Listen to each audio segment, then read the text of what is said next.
I thought this was a beautifully appropriate song for today.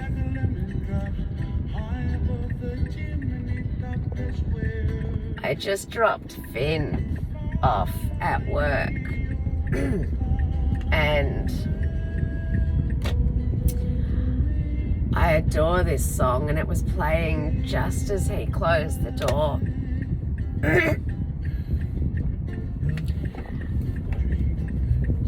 And he closed the door and he turned back and looked at me and waved. He's gotten so big, and I'm dropping him off at work, and he's doing things that Bo may never want to do, whether he will be able to or not. Will be up to whether he wants to or not. But that song, it's by a guy, I can't pronounce his last name, Israel. He's a Hawaiian guy, huge Hawaiian guy. Unfortunately, he's passed away, and he's on ukulele. One of those gentle giant kind of guys that remind me of Bo, you know.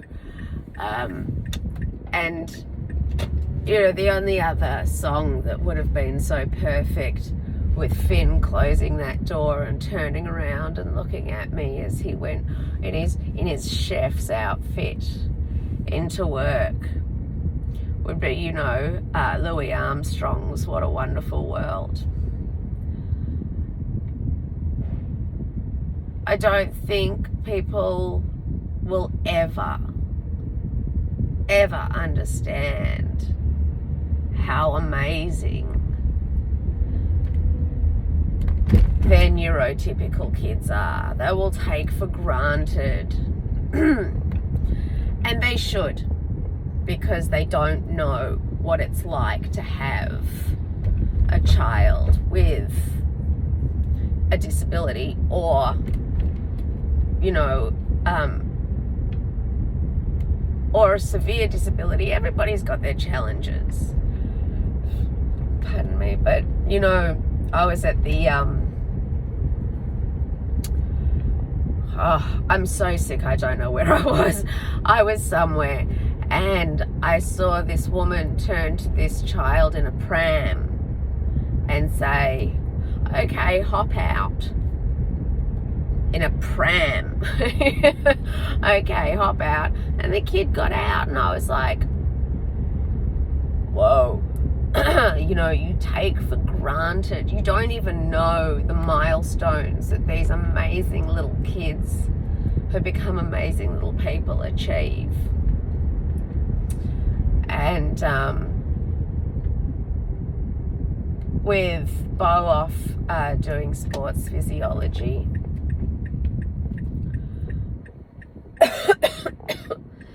and just seeing how Finn has developed, you know. Oh, don't get me wrong, the challenges that I've gone through or am going through with Finn at the age that he's at, that I should have been prepared for. You know, Bo was supposed to be the one that broke me in, you know, where we butted heads, or, you know, where I experienced the teens, and I'm still yet to experience any of that with Bo. It's so funny because I was warned from such an early age about what can happen to an ASD kid when they hit puberty.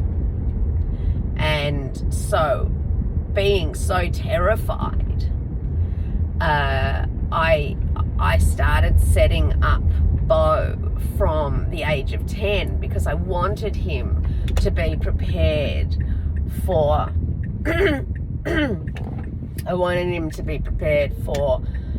first the physical changes, you know, not to be threatened by those physical changes, And then once you've got that concept down, things that are going to change are going to be your voice, you're going to grow hair, you're going to do all of these things, you know, your body's going to physically change.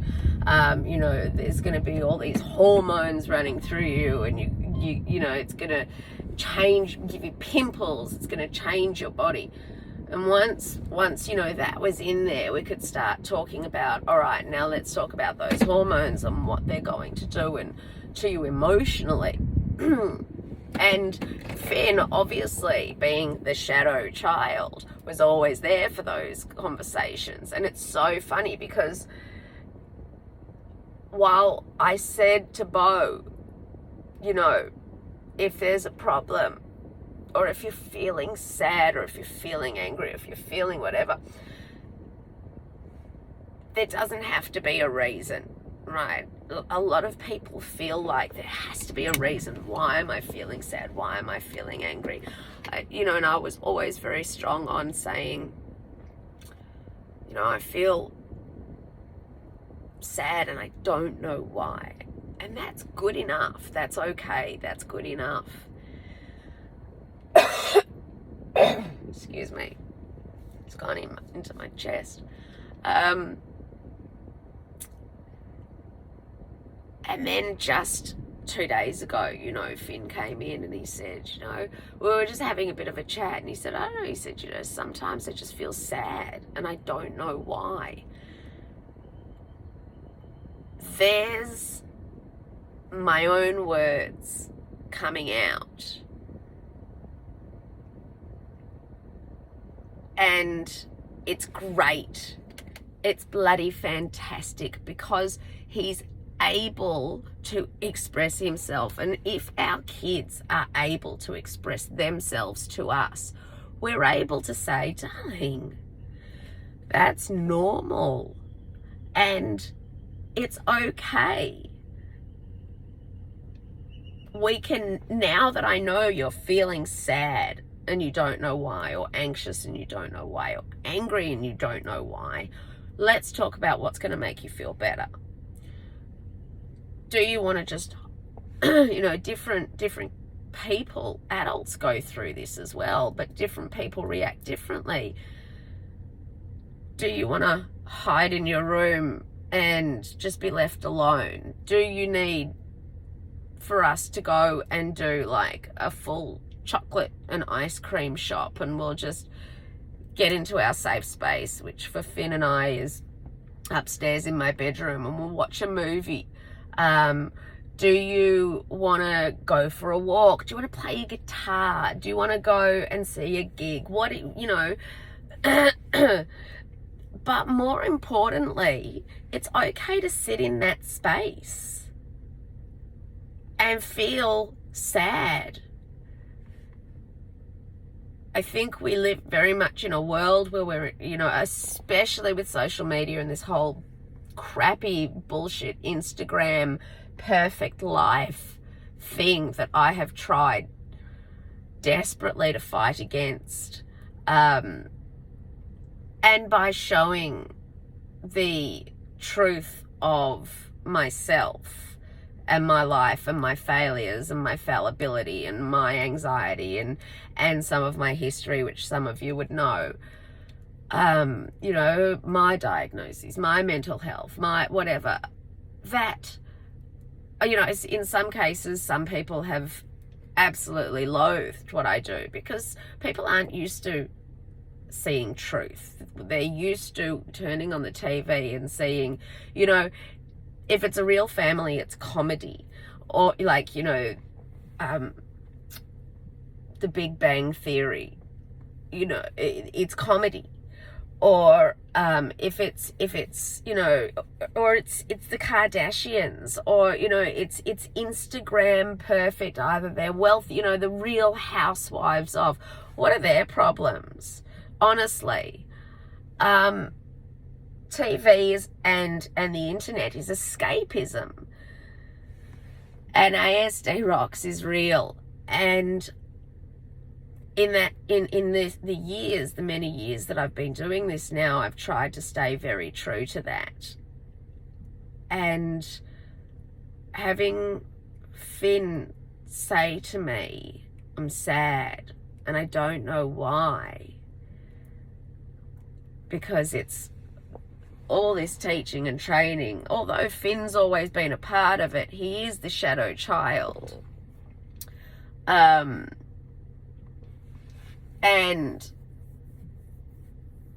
what the hell? Sorry. Oh, it must be something of physics, I couldn't figure out. If I was looking down, I'm like, have I missed something on the shopping list? Sorry, ADH. Oh, look, a bird.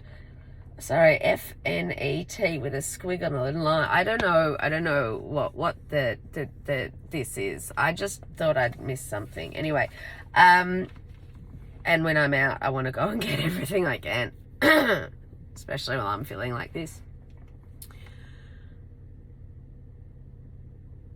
To encourage your child that it is okay to feel sad, anxious, worried, nervous at the age of 15, 16, 17. I was in the Diverse Learners Hub meeting, which I will be posting up today. I made a video last night saying that I was going to do it last night, but my computer ran out of space and I had to like download and delete all this stuff to get rid of it. So so I did manage to get all the Wooden Garnet stuff up, which is going to go up over on the ASD Rocks Hub. I did manage to get all that stuff off so that I can download this interview. But this wonderful lady, lovely lady, who was very helpful in the end, had a daughter, or has a daughter, but she's in her 20s now. But she was a late diagnosis, and at around, I think, 15. So she would have been going through incredible social anxiety, incredible masking, incredible, coming home, absolute exhaustion from just the day that she had been in, and letting our kids know that that's okay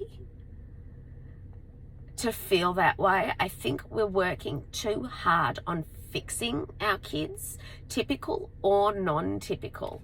The daughter's in her 20s now, so it's not really overly applicable. But what I'm getting at is that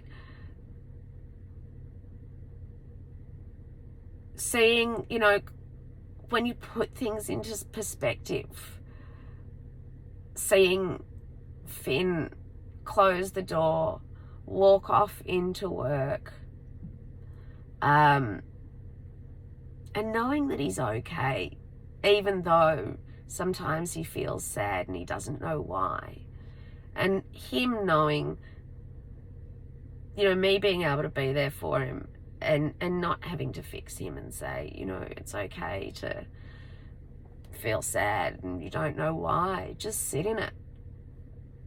There's nothing wrong with you. You don't need to change this. You don't need to change this. You don't need to change anything. You're perfect, even though you're sad, even though you have anxiety, even though you are feeling absolutely miserable at this very moment. Doesn't change the perfection of you, because we're all meant to go through those emotions. And it just, it was just that one moment of perspective that he won't get until he's in his 40s. But it was a very beautiful moment. Wanted to share it with you.